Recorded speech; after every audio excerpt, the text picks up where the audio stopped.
안녕하세요 구독자 형님 누님들, 경제와 투자 각시 인사드립니다. 오늘도 달러 이야기 3연짝으로 좀 해볼까 하고요. 달러 이야기하면 하도 욕을 많이 먹어서 이제 하도 욕을 먹어서 왠지 오래 살 것 같은 기분입니다. 전 그저 달러 약세를 장기적으로 주장을 했을 뿐인데 이상하게 최근 들어서 이런 댓글의 성향을 보면 달러를 좀 빠는 소리를 하면 우파, 반대로 그에 반하는 소리를 하면 좌파, 이렇게 불리는 걸 볼 수가 있는데, 참고로 저는 우파 좌파 별 관심 없는 1인이니 정치적인 이야기를 기대하고 오셨다면 구독 취소는 해주셔도 좋으니까 뒤로 가게 해주시면 감사하겠습니다. 자, 그럼 오늘의 주제 달러는 막강하다 라는 제목과 부제로는 한율 전쟁의 서막이라고 이렇게 정해봤고요. 아니 근데 너 달러 약세라며, 그런데 또 막강하다니 이거는 무슨 소리냐, 이렇게 이야기하실 분이 있을 것 같은데 궁금하시다면 한번 끝까지 들어주시면 감사하겠습니다. 오늘도 영상을 본격적으로 보시기 전에 구독은 공짜, 좋아요는 손가락 까딱 한번 해주시고 알람 설정도 한번 부탁드리고 시작하도록 하겠습니다. 우선 우려가 클 것으로 예상되었던 5월의 증시도 이제 지나가고 다시금 6월을 맞이하고 있죠. 일단 앞으로의 환율 그리고 달러 이야기를 좀 하기에 앞서서 5월에 있었던 경제 이슈 이야기를 간략하게 좀 하고 지나가 볼게요. 일단 5월 들어서 트럼프 미국 대통령의 관세 부과 가능성이 언급되면서 재차 미국과 중국의 1단계 무역 합의가 다시금 파행될 가능성이 부각이 되었으나 잇따른 글로벌 경제활동 재개 기대감 속에서 전세계 주가는 랠리를 펼치게 되었고요. 미국의 주간 실업 수당 청구 건수는 사상 최대치를 이렇게 기록한 이후에 계속적으로 둔화되는 모습을 보여주면서 최악의 정점은 지나지 않았나 생각이 들고요. 참고로 이 지표는 제가 그동안 여러 차례 언급하면서 미국의 주간 신규 실업 청구 건수는 미국의 실업률을 선행하는 지표로 매우 중요하다고 여러 차례 언급한 적이 있고요. 그래서 최악의 시기는 이렇게 최고의 매수 시기가 된다고 언급을 했었습니다. 그런데 5월은 일단 주요국의 단계적인 경제 정상화 돌입에도 불구하고 국내의 경우 이태원발 코로나 확산과 잇따른 실물 지표 부진으로 디플레이션 우려가 번지게 되면서 소폭 조정하는 이런 흐름을 보이기도 했지만 이미 이런 모습 또한 주가에 선 반영된 것으로 보여 주가에 미치는 영향은 극히 작았던 것으로 생각이 되고요. 그리고 한국판 뉴딜 정책과 중국 양해의 정책 기대감에 이어서 특히나 이런 랠리에 이런 것들이 한층 더 모멘텀을 가져다 준 것 같습니다. 그리고 이것뿐만 아니라 미국 모더나 백신 관련 긍정적인 보도와 국제 유가가 의미 있는 흐름을 보여주면서 회복에 대한 속도를 보여주기도 했었어요. 뒤에 환율 이야기를 본격적으로 이야기하기 앞서서 국제 정세가 어떻게 흘러왔는지 그 흐름을 항상 같이 좀 알고 있어야 한다고 생각을 하기 때문에 간략하게나마 5월에 있었던 이슈 사항을 제가 공유를 좀 드리는 거고요. 다만 이런 부분 이외에 지금 이슈되고 있고 문제로 불거질 수 있는 부분이 중국의 홍콩 국가보안법 상장과 더불어서 다시금 이슈가 조금 불거지고 있는 모습이고요. 아무튼 국내 증시는 일단 있는 그대로를 놓고 보면 경기 둔화 우려를 딛고 계속 이렇게 상승 중이죠. 백신 개발 이슈가 한층 기대감을 더하고 있고 주요국들의 경제 정상화가 이뤄지면서 회복의 속도를 보여주고 있습니다만, 한편으로 다시금 미국과 중국의 갈등이 이렇게 심화되면서 불확실성을 키우고 있어요. 다시금 이런 2차 확산이 전 세계적으로 우리나라를 비롯해 중국 이런 데서 2차 확산 우려로 번지지 않을까 하는 이런 걱정은 항상 문제이긴 하죠. 아무튼 나날이 이런 불확실성에도 불구하고 상승을 지속하는 이런 증시를 보면 이런 말이 좀 떠오릅니다. 기다리던 조정은 오지 않는다. 불과 2개월 전에 제가 이런 말을 좀 한 적이 있습니다만, 앞으로 주가는 마냥 올라가는데 마냥 올라가는 나무 쳐다만 보고 손가락 빨고 있을 수 있다. 그래서 비관론자들은 올라가는 나무 쳐다만 보고 손가락 빨고 있을 수밖에 없고 결국 비싸게 살 수밖에 없다. 앞으로 조정이 올지 안 올지 확실하게 예단할 수는 없지만 마냥 조정 없이 상승하는 이 주가 흐름 또한 있을 수가 없고요. 다만 앞으로 조정의 폭이 얼마나 깊을지가 관건일 것 같은데, 앞으로는 의미 있는 조정이 이어지려면 그 조정 요인으로는 2차 확산이 좀 어느 정도 가시화되어야 의미 있는 조정이 좀 올 것이라 생각이 되고요. 앞으로는 큰 폭의 조정이 오기보다는 이렇게 소폭 조정에 그칠 것이라 생각을 하지만 미국을 비롯한 주요 국가들에게서 다시금 지역 내 감염이 번지게 되는 경우에 다시금 큰 폭의 조정은 올 수 있을 것이라 생각은 됩니다. 그래서 2차 확산이 현실화될 경우에 재차 하향 조정될 수 있다고 생각이 들고요.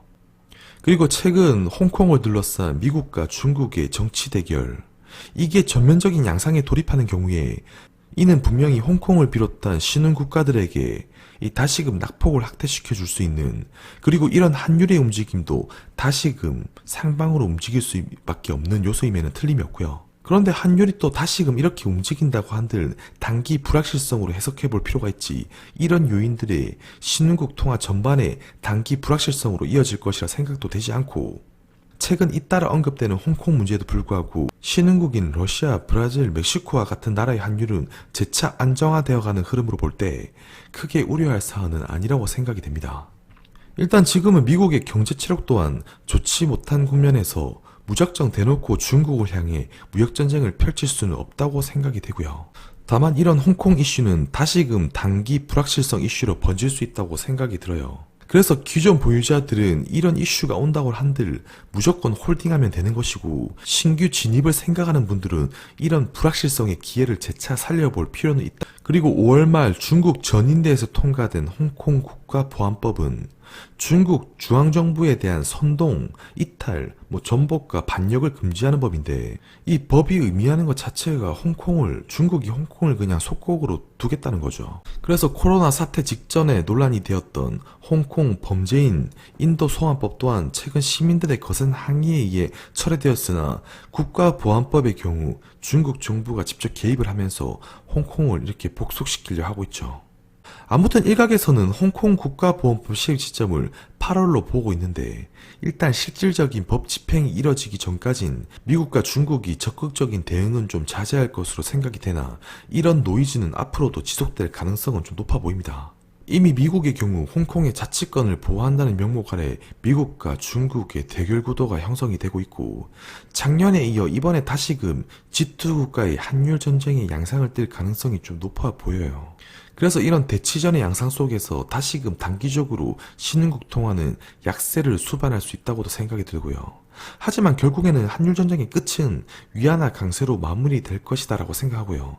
다만 그 시행 과정에서 상당한 시간이 필요한 만큼 당장의 급속도로 이뤄지기보다는 시간을 두고 천천히 이뤄질 것이고, 우리는 그 부분을 면밀하게 관찰할 필요가 있다고 생각이 듭니다.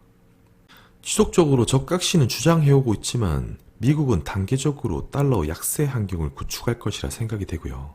그래서 이런 시나리오에 근거해서 단계적으로 미국이 원하는 바로 진행이 되는 것이지, 단기적으로 코로나로 인해 달러 강세, 신흥국 통화 약세로 기결이 되더라도 궁극적으로 미국이 원하는 바로 진행이 될 것이며, 그 원하는 바는 달러 약세가 될 것이다 라는 겁니다. 그리고 아이러니하게도 이번 코로나 사태는 이런 달러 약세 사이클을 더 빨리 가속화시킬 수가 있는 것인데, 미국의 달러는 금리를 인하하고 통화를 찍어내면서 성장해온 국면을 이렇게 볼 때, 근본 연준은 코로나에 대한 경기 둔화 대응으로 기준금리를 1.75%이던 기준금리 상한을 두 차례에 걸쳐서 1.5% 인하하고 지금은 이렇게 0포인트까지 낮췄고요. 그래서 양적 완화와 같은 유동성 공급으로 연준의 대차 대조표와 자산은 2개월 만에 무려 3조 달러에 이르게 됩니다. 그리고 M2 통화량 증가율은 어느 국가를 막론하고 엄청난 증가의 속도를 보이게 되고요. 그래서 아무튼 본격적인 달러 약세를 위해서는 먼저 중앙은행의 기반에 이 기조적인 금리 인하 환경이 구축되어야 하는 것인데, 트럼프는 G2 파워게임에서 줄곧 중국을 공격하고 괴롭히면서 강경 노선을 고수해 금융시장 경색을 깨하고, 또 이번에 맞대마침 코로나까지 이렇게 겹치게 되면서 이를 빌미로 연준의 완화적인 통화정책을 주문할 수 있고, 이미 연준도 완화적인 통화정책을 시행하고 있죠. 그리고 더군다나 지금은 이런 저유가 체제는 물가 상승률을 억제시키고 디플레 환경을 만들어 이런 금리 인하 환경을 더 부추기는 역할을 하게 되고 있고요. 아무튼 이런 완화적인 환경이 조성이 되었다는 점이 그 달러가 약세로의 그 첫 번째 배경이 된다고 볼 수가 있어요. 그리고 그 다음으로는 동맹 국가들의 글로벌 환율 전선이 필요하다. 아메리칸 퍼스트 기반의 대외정책 노선을 소폭 수정함으로써 트럼프가 주요 국가에 다시 긴밀한 협공을 깨할 가능성이 있고요. 그래서 이미 미국과 영국, 호주, 캐나다 등은 홍콩의 국가보안법이 이렇게 통과된 이후에 공동 성명을 발표하면서 동맹 국가들의 이렇게 결속력을 가시하기도 하고요. 그리고 최근에 트럼프는 G7 회의를 연기하겠다는 의향을 밝히면서 여기에 한국, 호주, 러시아, 인도 등을 포함시키기도 했고요. 그래서 이런 걸 보면 미국의 경우 중국을 지금 조져야 하니까 내 옆에 줄을 서라 이런 셈이 되고, 그래서 앞으로 좀 눈여겨봐야 할 점은 주요 우방국들과 협상 중인 주요 현안들, 한국의 경우 주한미군 방위비 분담금, 그리고 유럽, 일본의 경우 무역 분쟁을 조금 이렇게 예를 들 수 있고요. 그래서 미국의 경우 이런 우선주의를 일부 포기하면서 우호적인 스탠스를 이렇게 확대하는지 그 여부를 좀 앞으로 면밀히 지켜봐야 할 것 같아요. 그래서 이런 미국의 우호적인 스탠스가 이뤄지는지를 앞으로는 좀 확인해 볼 필요가 있다고 생각이 들고, 미국의 이런 자국 우선주의 노선이 일부 수정되어 들어가고 주요 우방국들과의 좀 우호적인 스탠스를 보일 때 본격적으로 미국발 한일 전쟁이 개시될 수 있다고 생각이 됩니다. 아래 차트는 위안화가 이렇게 아래로 갈 때 이렇게 위안화의 강세를 의미하게 되는 것인데, 이렇게 강세로 이어질 때 이머징 국가들의 이런 폭발적인 상승을 볼 수가 있고요. 과거 차트 한번 참조해 주시고요. 그리고 원화와 위안화는 이렇게 꽤 밀접한 프록시 통화라는 점도 한번 이 표를 참조해 주시면 될 것 같습니다. 저는 그래서 지금 금융 그리고 경제적으로 이미 달러의 방향에 대한 포석은 깔려있다고 생각이 들고, 미국의 재정 적자 규모와 부채를 해결하기 위한, 그리고 중국의 성장을 막기 위해서 다시 한번 달러의 힘과 달러의 침투가 필요한 법이고, G2 싸움의 결국 끝은 한율 전쟁이 될 것이라 생각이 됩니다. 결국 서서히 시간의 문제일 뿐 중국의 개방과 미국의 자본 침투가 이뤄질 것이라 생각이 되고요. 오늘 준비된 영상은 여기까지고요. 오늘 영상도 유익하셨다면 구독하기, 좋아요, 알람 설정까지 한번 해주시고 다음 시간에 또 뵙도록 할게요. 감사합니다.